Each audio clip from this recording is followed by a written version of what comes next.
चला, मी तुम्हाला एका अद्भुत काळात घेऊन जाईन जिथे प्राचीन भारताची गूढता आणि भव्यता दडलेली आहे, म्हणजे मुंबईतील एलिफंटा लेणी। मुंबई शहराच्या जवळच समुद्रमार्गावर स्थित एलिफंटा आयलँड ही भारताच्या समृद्ध इतिहास, संस्कृती आणि धार्मिक परंपरेचे प्रतीक आहे।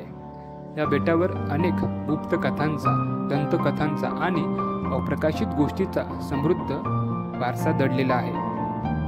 एलिफंटा लेणी 5व्या ते 8व्या शतकाच्या दरम्यान शिल्पकलेने कोरलेली आहे। या बेटाला एलिफंटा हे नाव 16व्या शतकात पोर्तुगीजांनी दिले।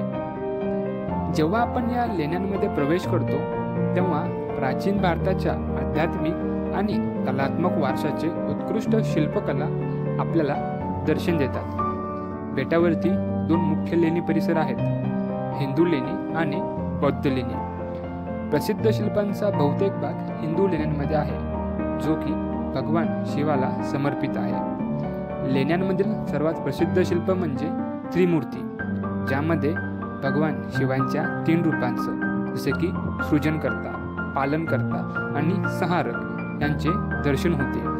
हे 20 फूट उंच शिल्प भगवान शिवांच्या दिव्य शक्तीचे प्रतीक आहे।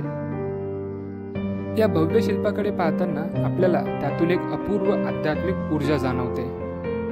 पण फक्त शिल्पांची भव्यता हीच नाही जी या लेण्यांना खास बनवते। एलिफंटा लेणी 7व्या शतकानंतर एक महत्त्वपूर्ण धार्मिक स्थान होती। या लेण्यांचे निर्माण शिल्पकलेचे पारंपरिक तंत्र वापरणाऱ्या कलेतील कुशल शिल्पकारांनी केले असे मानले जाते, जो प्राचीन भारतीय मंदिरे बनवण्याचा एक सामान्य प्रकार होता।